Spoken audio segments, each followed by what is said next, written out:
All right, guys, as we promised, we are here with 21 Pilots.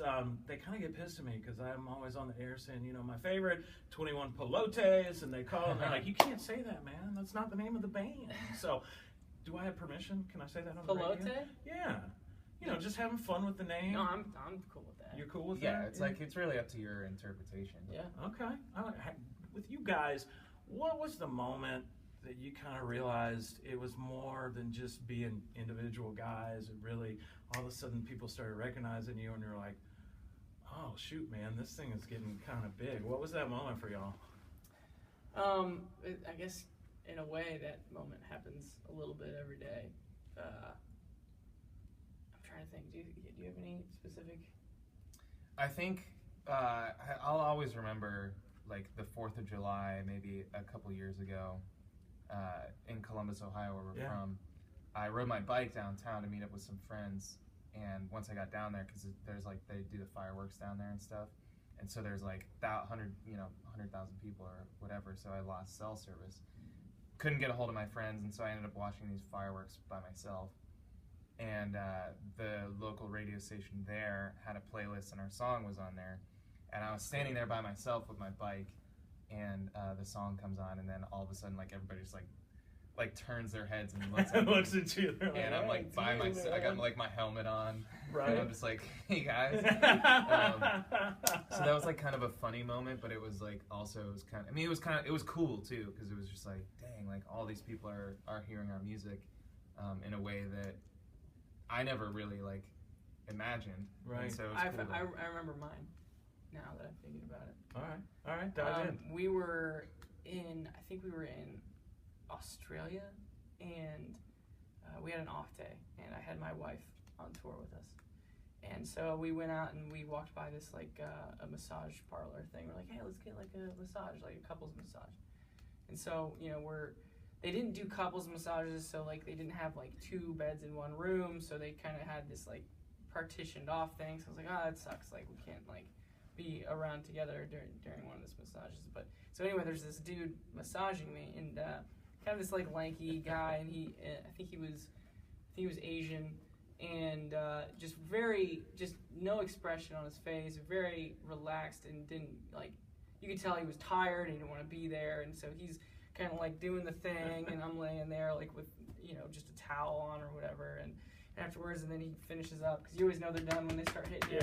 Yeah. So he finishes up, and then right before he's like, oh, I'm finished, and right as I'm like kind of sitting up waiting for him to leave so that I can get, you know, back in my clothes, he goes, hey, I'm a big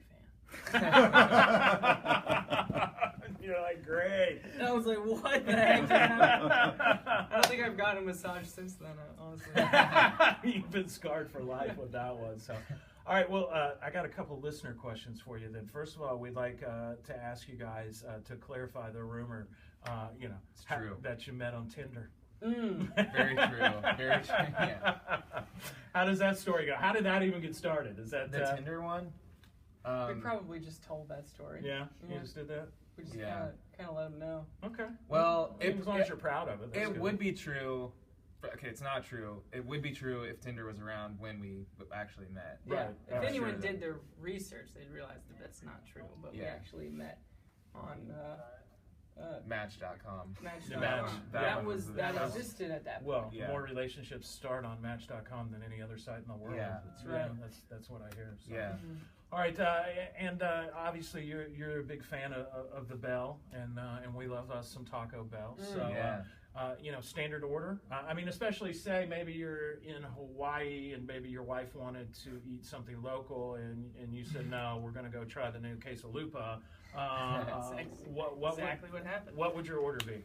I got to be honest with you. The quesalupa, I wasn't too pumped on. No, I got it. It sounds like a good idea, and then you get it, and it's just I don't know. Maybe the expectation was just too high. You know, gotcha. Like, one of the first times that I had like In-N-Out Burger isn't around where I'm from in Ohio, and they talk about it out in LA all the time. And I had it, and I just thought it was going to be amazing. And same thing with the quesalupa.